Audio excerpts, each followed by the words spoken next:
गुरुजी, रक्तपित्त एक ऐसी समस्या है जिसमें शरीर में बहुत ज्यादा एक गर्मी महसूस होने लगती है। गर्मी से सीधा सीधा अर्थ है कि जलन होना और बहुत सारे अंदरून जो हमारी जो अंग हैं उन पर प्रभाव पड़ना और कई प्रकार की बीमारियां होती हैं। तो सबसे पहले तो मैं जानना चाहूंगा रक्तपित्त, क्योंकि पित्त अलग चीज होती है, रक्त अलग चीज होती है, लेकिन ये रक्तपित्त क्या होता है, हमारे दर्शक आपसे आज जानना चाहेंगे। देखिए,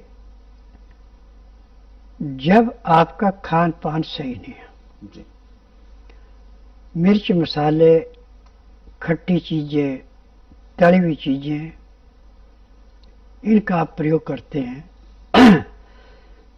तो आपका लीवर उसको पचाता नहीं। पचा नहीं पाता। लीवर पचाएगा नहीं, पैंक्री इंसुलिन नहीं बनाएगी, पित्ते में तेजाब हो गया। जी। अब वो पेट में आके सड़ेगा तो खून के अंदर बहुत ज्यादा गर्मी पैदा होगी। अब इससे कील मुहासे, फोड़ा फुंसी, गुदा में बवासीर और इंद्री पे सूजन, खुजा, कई किस्म के रोग पैदा होते हैं इससे। और ये रोग इतने भयंकर रोग हैं कि डॉक्टर भी इसमें हाथ खड़े कर जाते हैं। और मेरे पास हर महीने 3 से 4 मरीज ऐसे आते हैं। अब मैं तो नाड़ी वैद्य हूं, मैं तो उनसे पूछता नहीं कि बीमारी क्या है। नब्ज में जब वो बीमारी मिलती है तो मैं उनको कहता हूं कि देखिए, ये है आपका जीव का स्वाद का सजा। सबसे पहले तो आप परहेज पढ़ लो, बाहर जो लिखे है निभा सकते हैं, मैं दवाई देता हूं, ठीक कर दूंगा। यदि परहेज आपके बस नहीं तो मैं दवाई नहीं दूंगा। अब एक कहावत है कि मरता क्या कुछ नहीं करता। जब आदमी हार करके मेरे पास आता तो एक ही बात कहता है, ये अच्छा, ये जो आप कहेंगे मैं वो करूंगा और दवाई दो। और जब यहां से दवाई दी जाती है तो दवाई देने के आधे घंटे के अंदर उनको जब शांति मिलती है तो एक ही बात कहते हैं कि आज तक हमने सिर्फ ये सुना था कि जो इलाज है वो सिर्फ एलोपैथी में, आयुर्वेद में कोई इलाज नहीं है और ये लंबा इलाज है। जब मैं उनको बताता हूं कि देखिए, चाहे आप एलोपैथिक में जाएं, चाहे आयुर्वेद में, चाहे यूनानी में, चाहे होम्योपैथिक में, वहां पे सिर्फ रोग को दबाने की दवाइयां बनाई गई हैं, किसी रोग के काटने की नहीं है। क्योंकि इसमें हम डॉक्टरों को दोष नहीं दे सकते। उन्होंने थ्योरी पढ़ी, थ्योरी के अनुसार जो उसको जिस रोग की दवाई बताई वो देंगे, लाभ हो आपको ना हो। परंतु मैं नाड़ी वैद्य हूं, मुझे 10,000 जड़ी बूटियों की पहचान है जिनसे मैं दवाइयां बनाता हूं। और मेरी अपनी फार्मेसी दवाइयां बनाने की है, दवाइयां रजिस्टर्ड है, पेटेंट है, इनका साइड इफेक्ट कोई नहीं है। चाहे दवाई आप कम लें चाहे ज्यादा लें, आपको लाभ होगा, हानि कभी नहीं होगी। अब जिसको रक्तपित्त हो जाता है उसके लिए बकरी का दूध 300 ग्राम, 15 ग्राम उसमें सूखी पीपल की छाल को जला के उसकी राख मिलानी पड़ती है। फिर इस दूध को इतना उबालना कि 100 ग्राम में सूख जाए, 200 ग्राम दूध रह जाए, वो उसको पीने को दिया जाता है। एक बार सुबह, एक बार दोपहर, एक बार शाम को।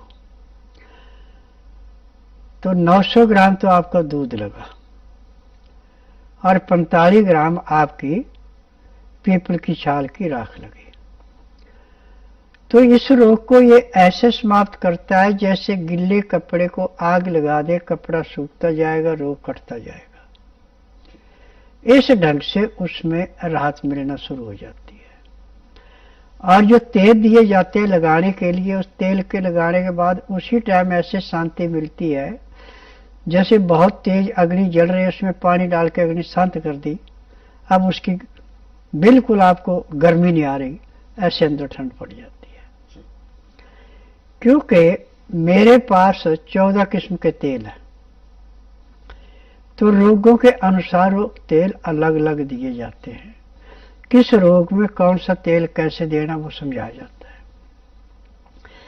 फिर दवाइयाँ खाने की हैं, पीने की हैं, मालिश करने के तेल, आँख में, नाक में, कान में डालने की दवाइयाँ, पीने की दवाइयाँ। यदि रोगी नियम से लेता तो पहले दिन उसको कम से कम 20 से 25% आराम मिल जाता है, 15 दिन में उसको 50 से 60% आराम मिल जाता है, 1 महीने में रोग समाप्त होता है, दवाइयाँ बंद हो जाती है। मेरे आश्रम की दवाई सारी उम्र नहीं खानी पड़ती, केवल उतने दिन खानी जितने दिन रोग है, परंतु खान पान में परहेज बहुत सकता है।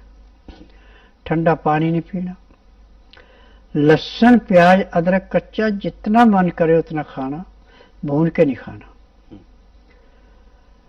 नाज जो भी लेना है वो चोकर वाला लेना, दालें सब्जियां जो भी है वो छिलके वाली, खाने वाली सब्जियां छिलके वाली, धुली हुई दालें छिली हुई सब्जियां बिल्कुल नहीं चलती।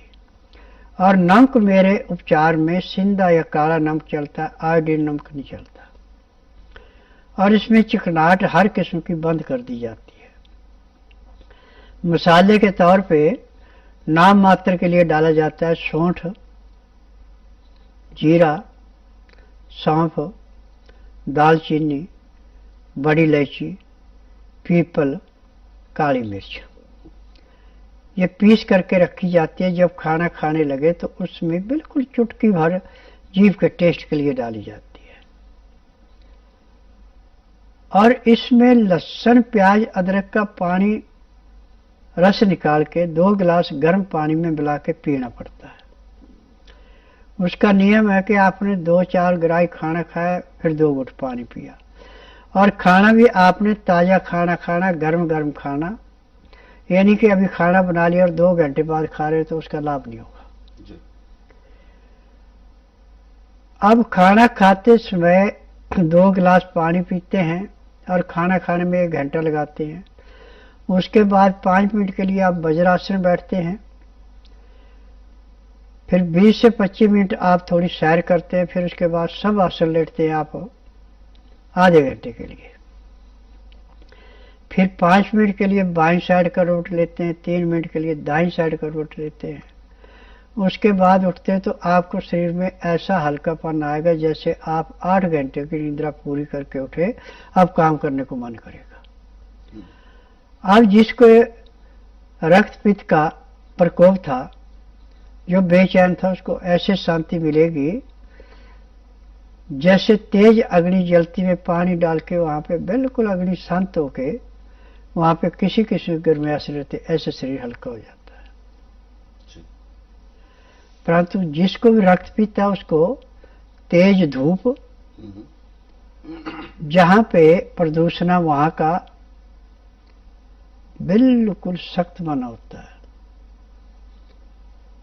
धूप में यह रोग दिन दुगने रातें चौगुनी बढ़ता है, और जहां पे प्रदूषण है उसका भी इसके ऊपर बहुत ज्यादा प्रभाव पड़ता है।